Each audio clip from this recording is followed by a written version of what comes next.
Bearwalker by Joseph Bruchek. Prologue.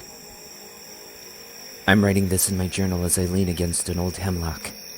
I'm not bleeding so much now, and the writing helps me focus my mind and not fall asleep. I can't allow myself to fall asleep. I have to keep my eyes and ears open. Otherwise, he might creep up on me. People talk a lot about good and evil. Some say that no one is born bad. It's just a result of the way they were raised. But that's not what my ancestors believed. Some beings, some animals and people, and those who are both human and animal at the same time, are outgaunt, twisted away from the path of the good mind. All they care for is power, and they're always hungry, the way he is. Did I hear a twig crack? I listen, but I don't hear anything. And that is not such a good sign.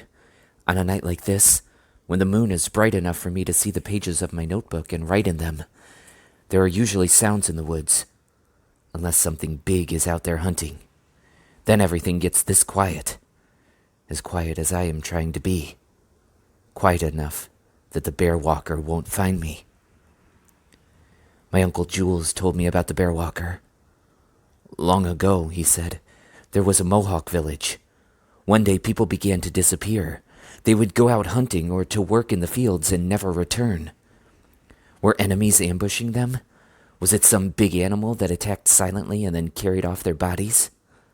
No one knew. Then one day a hunter found something that filled him with fear.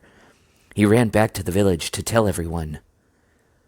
I saw the tracks of a huge bear, he said. We've all seen bear tracks before, another hunter said. What is so special about bear tracks? The first man said, a shiver of fear going down his back as he spoke. These were no ordinary tracks, for as I followed them, they became the tracks of a man. A long silence descended upon the people. They all understood now why people had been vanishing. They knew now what creature had come to prey upon their people.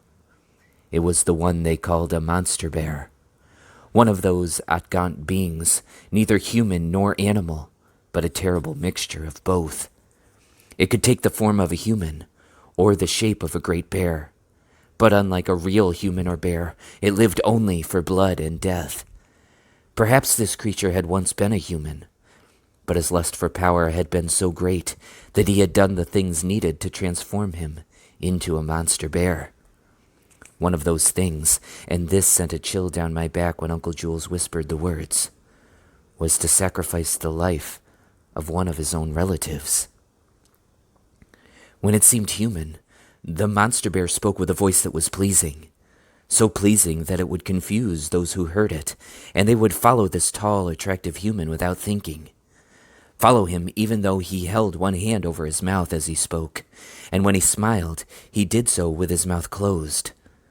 This was because, even when in the shape of a man, the creature still had the long, sharp canine teeth of a bear. And when that person who had been entranced by the monster's sweet voice had been led deep enough into the forest, then that awful being would suddenly turn and leap with an awful roar. All that would be left of that unfortunate victim would be the bones that the monster bear would carry back to its lair. It piled up those bones and slept upon them as a bed. The villagers had all heard the stories of this outgaunt bear creature, but had not encountered one, until now. Finally, the head clan mother spoke. Her voice was sad.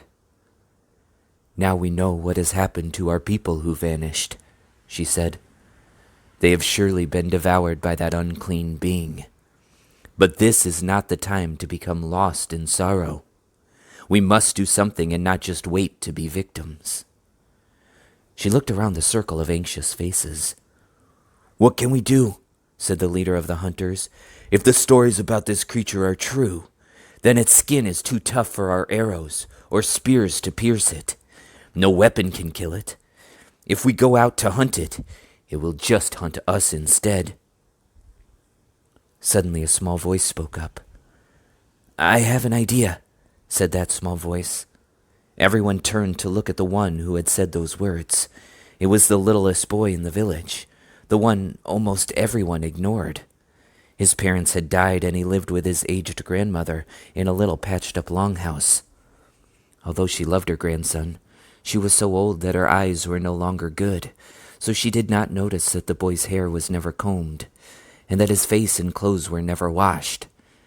In fact, his buckskin shirt and his blanket were full of holes. The name his parents had given him was Atandas, which means listener. But everyone in the village just called him by the nickname of Dirty Face, because of the way he looked. One of the hunters laughed at the boy. "What do you know?" said the hunter. "You are just a little boy with ragged clothing." Others joined in the laughter, but the laughter ended suddenly when the head clan mother held up her hand. "Let the boy speak," she said.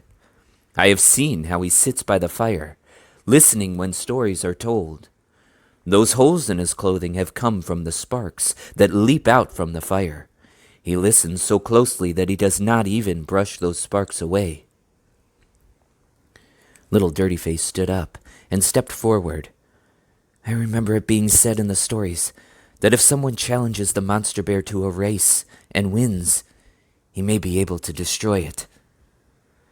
The people looked around at each other and nodded their heads. It was true. That was what more than one story said. "Good," said the head clan mother. "This young one has spoken well. Now, who among us will be the one to race that creature?" Once again there was a long silence. None of the men lifted their heads to speak up. Even the leader of the hunters stared down at his own moccasins. "If no one else will do this," a little voice finally said, "then I will try to do it. I will challenge the monster bear." It was, of course, Atandas, the boy everyone called Dirty Face, and this time no one laughed at him. The boy went out and did as he said he would do.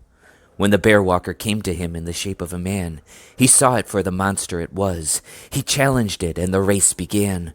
For 4 days he pursued it, making a fire each night and sitting with his back to the fire for safety. At last, the Bearwalker couldn't run no farther. It fell to the ground exhausted, right in front of the cave where the piled bones of its victims lay. Atandas lifted up his bow to shoot the monster. As he did so, the Bearwalker laughed. "Your arrow cannot kill me," it snarled up at him. "My skin is too thick. Shoot it, and then I will rise up and kill you and gnaw the flesh from your bones." I imagined that boy standing there, his bow drawn back, his arrow pointed at the Bearwalker. The smell of death and decay comes out of that cave where the bones of the monster's victims lay piled in a great heap. The Bearwalker's teeth are long and sharp. Atandas can see the hunger in its eyes, but his hands do not shake. "I know your weakness," Atandas says. "Your heart is hidden behind that white spot on your body." Then he shoots his arrow. That story I loved so much as a child has become all too real to me now. But I'm not the boy in that old story who could run forever without tiring. I don't have a bow and arrow. No weapons at all. And my hands are shaking as I write this.